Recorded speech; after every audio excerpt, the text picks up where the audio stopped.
What happened last night? My homeboy happened when they absolutely had to make plays. He made plays. He's special. And Skip, we know what type of arm talent that the kid has, but it was his ability early on to get out of danger with his legs. And we've seen this. The previous 2 playoff games, Skip, he was the leading rusher, over 50 yards in both of those games. And what we're starting to see is that, and he was throwing caution to the wind because he took some direct shots. I don't know if he takes those shots, Skip, during the regular season, but he says, you know what? This is the Super Bowl. I got 5-6 months to heal up. I'm throwing caution to the wind, and I'm going for it. And I think it caught the 49ers off guard, Skip, because they kept losing contain. And not only was he getting outside and getting yards with his legs, we know what he's capable of doing throwing the ball. And I thought that that's what really caught them off guard, is because his ability to throw off the wrong foot. And they was like, okay, we can't come up. Okay, he gets the first down scrambling. We come up, now he's hitting Sammy Watkins, now he's hitting Tyreek, now he's hitting Kelsey. And we know he can throw the ball over your head. So I thought he was unbelievable in great adversity. And I remind you, this is only his 2nd full year of starting. He's down in the divisional round by 24. He's down in the championship game by 10. He's down in a Super Bowl. Now, we grade kudos to I know another guy that's already like a 4 or 5-time Super Bowl champ was down by 10 points in the 4th quarter.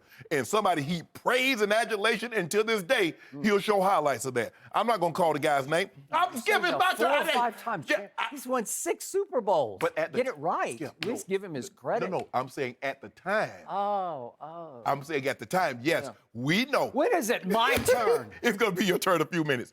But Skip, look, and I think the thing what happened with the 49ers is that they got comfortable because normally when they get a lead, they can shut you down. They have an outstanding defense. They can run you out of the building.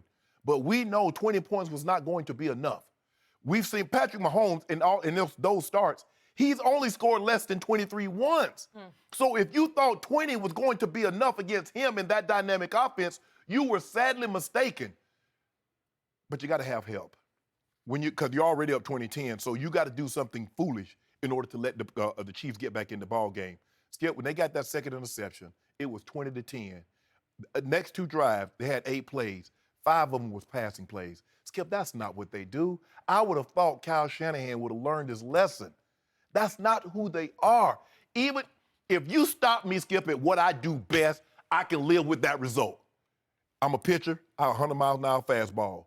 If you hit a 100-mile-an-hour fastball out of the park, I can live with that. I'm not throwing your slider. I'm not throwing your changeup.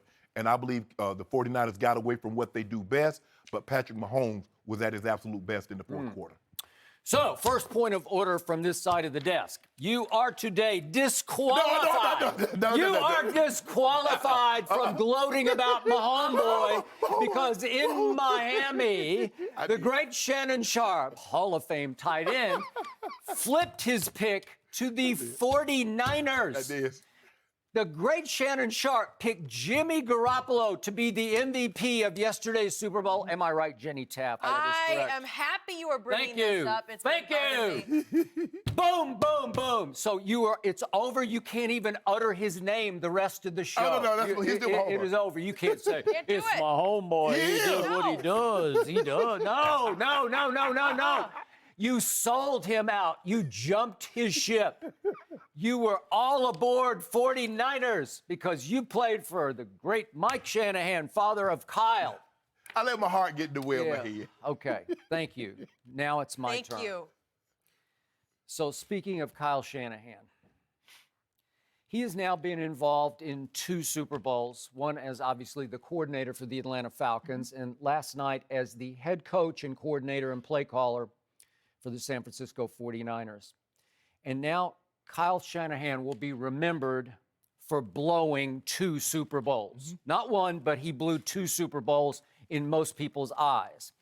A lot of players and coaches, as you well know, Mr. Sharpe, that they never even get to participate in a single Super Bowl. So now Kyle will become known for the 2 Super Bowls he was in, having what appeared to be insurmountable leads in both games. Yes. Position A, game in the palm of your hand in both Super Bowls, and failing to do what needed to get done to close 2 deals.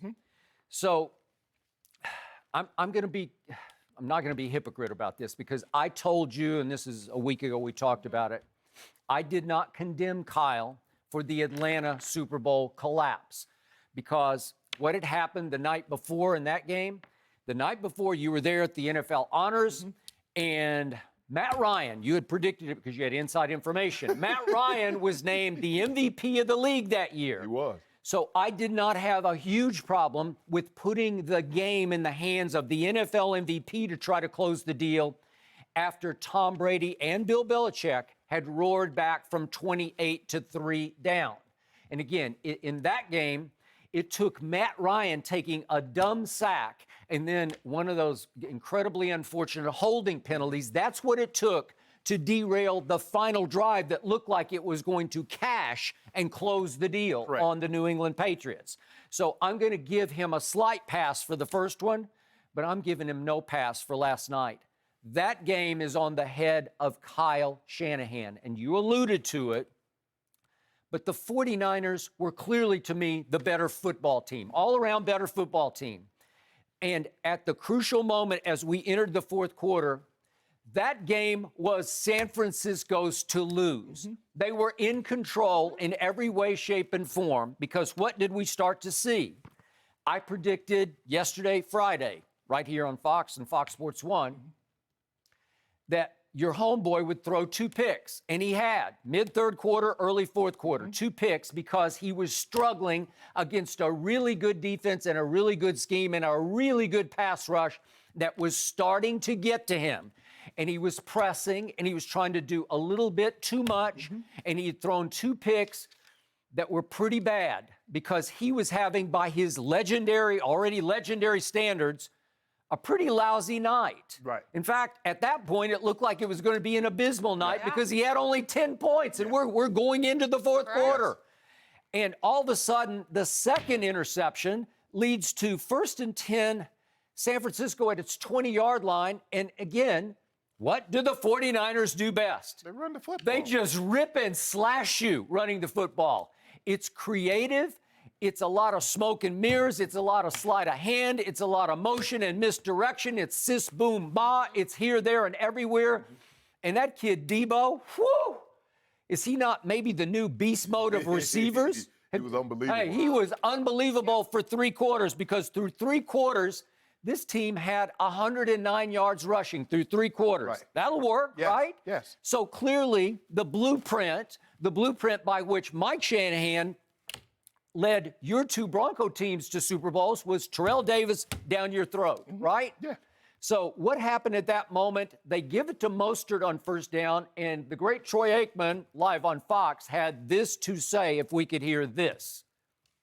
Okay, so right on schedule, he's going to let Jimmy G throw it. And you made the point, the reason you picked Jimmy G to be the MVP is they're just going to play action. People are going to be running free all over the place because they're going to obviously try to stack the box to subdue or at least slow down that run game. And people are going to be open.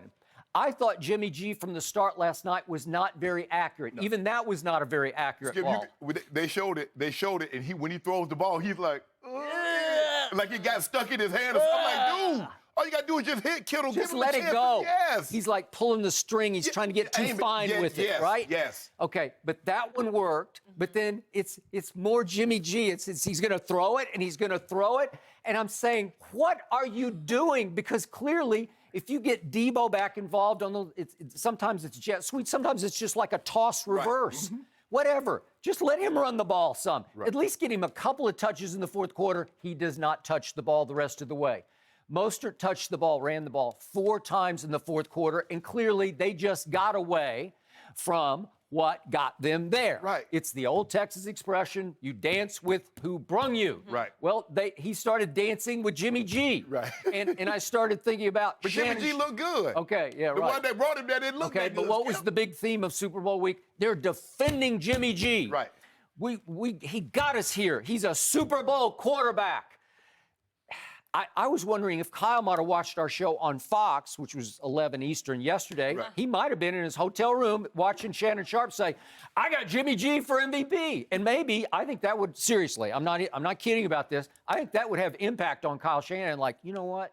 No, Skip. Look, Because Mike could have easily said, you know what? I have John Elway. He suffered these 3 debilitating losses. Yep. Let me show that he's still could great. have. Yeah, no. No, he We're going to didn't. hand that ball to TD Okay. 30 times.